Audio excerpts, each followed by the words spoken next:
Question number first है, मगम्मा क्या बेचती थी? ऑप्शन ए में दूध, ऑप्शन बी में दही, ऑप्शन सी में मक्खन, ऑप्शन डी में घी। तो मगम्मा दही बेचती थी, इसलिए ऑप्शन नंबर बी सही होगा।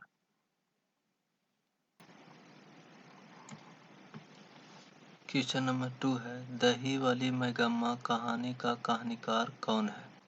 दही वाली मगम्मा कहानी का कहानीकार कौन है? ऑप्शन ए में श्रीनिवास, ऑप्शन बी में सातकोड़ी होता, ऑप्शन सी में ईश्वर, ऑप्शन डी में सुजाता। तो दही वाली मगम्मा का कहानीकार श्रीनिवास जी, इसलिए ऑप्शन नंबर ए सही होगा।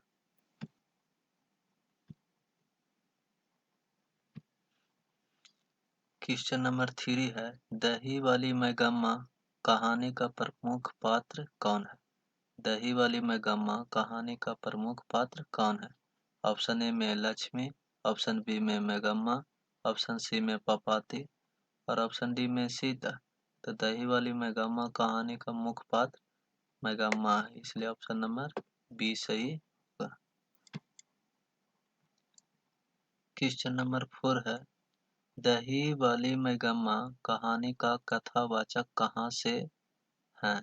दही वाली मगम्मा कहानी का कथावाचक कहाँ से है? ऑप्शन ए में पटना से, ऑप्शन बी में दिल्ली से, ऑप्शन सी में बेंगलुरु से, ऑप्शन डी में कलकत्ता से। तो दही वाली मगम्मा कथावाचक बेंगलुरु से है, इसलिए ऑप्शन नंबर सी सही होगा। क्वेश्चन नंबर 5 है, दही वाली मगम्मा कहानी किसे संदेश देती है? ऑप्शन ए में माताओं की, पुत्रियों की, बहुओं की, डी में है छात्रों की। तो दही वाली मगम्मा कहानी बहुओं की संदेश देती है, इसलिए ऑप्शन नंबर सी सही होगा। क्वेश्चन नंबर 6 है, मगम्मा के परिवार के कुल कितने सदस्य थे? ऑप्शन ए में 2, ऑप्शन बी में 3, ऑप्शन सी में 4, ऑप्शन डी में 5। तो मगम्मा के परिवार में कुल 4 सदस्य थे, इसलिए ऑप्शन नंबर सी सही होगा। जिसमें मगम्मा होगी, मगम्मा के बहू, मगम्मा के पुत्र और मगम्मा के पोते। क्वेश्चन नंबर 7 है, श्रीनिवास जी का जन्म कहाँ हुआ था? श्रीनिवास जी का जन्म कहाँ हुआ था? ऑप्शन ए में बिहार, ऑप्शन बी में उड़ीसा, ऑप्शन सी में मध्य प्रदेश, ऑप्शन डी में कर्नाटक। तो श्रीनिवास जी का जन्म कर्नाटक में हुआ था, इसलिए ऑप्शन नंबर डी सही होगा। नंबर 8 है, कथाकार को बरसों से मगम्मा कौन सी वस्तु दिया करती थी?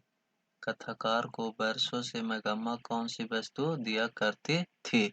ऑप्शन ए में दूध, ऑप्शन बी में घी, ऑप्शन सी में सब्जी, ऑप्शन डी में दही। तो कथाकार को मगम्मा दही दिया करती थी, इसलिए ऑप्शन नंबर डी सही होगा।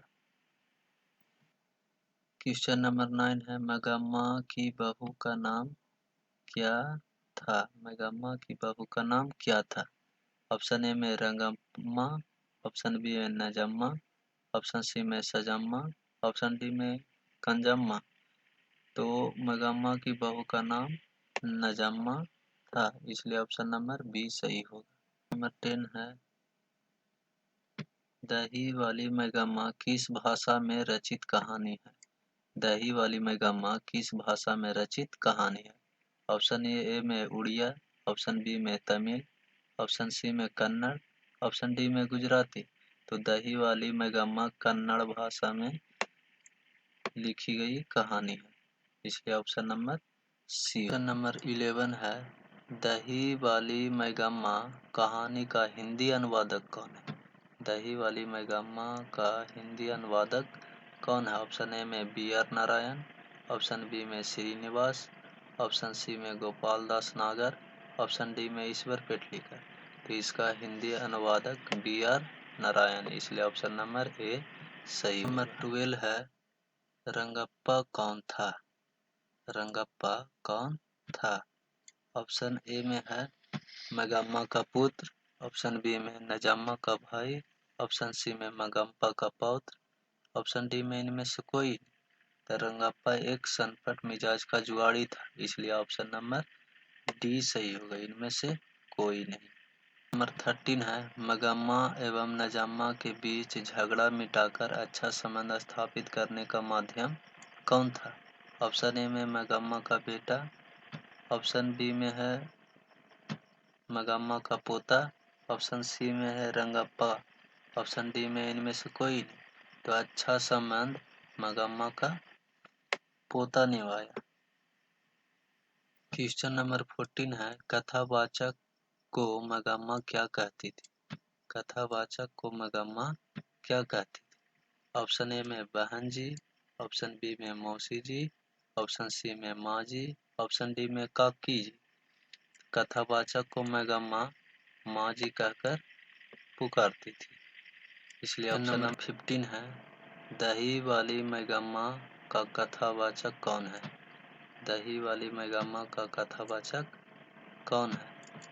ऑप्शन ए में एक शिक्षिका थी, या बी में बेंगलुरु की एक संप्रभात महिला, सी में एक कलाकार, डी में इनमें से कोई नहीं।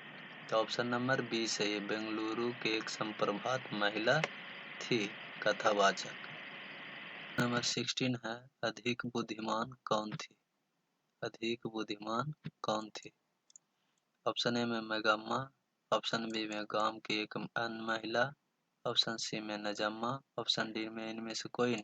तो अधिक बुद्धिमान नजम्मा थी, इसलिए ऑप्शन नंबर सी सही होगा। नंबर 17 है, मैगम्मा प्रतिनिधित्व करती है। मैगम्मा प्रतिनिधित्व करती है। ऑप्शन ए में एक नगरीय महिला की, बी में एक ग्रामीण महिला के रूप में, सी में एक संप्रभात महिला के रूप में, इनमें से कोई नहीं। तो मैगम्मा एक ग्रामीण महिला थी, इसलिए एक ग्रामीण महिला के रूप में प्रतिनिधित्व करती थी, इसलिए ऑप्शन नंबर बी सही होगा। क्वेश्चन नंबर 18 है, बहू की दशा कैसी थी? ऑप्शन ए में मगरमच्छ सी, ऑप्शन बी में मछली सी, ऑप्शन सी में है सम्मान, ऑप्शन डी में इनमें से कोई नहीं। तो बहू की दशा मगरमच्छ सी थी, इसलिए ऑप्शन नंबर ए सही होगा। Thank you.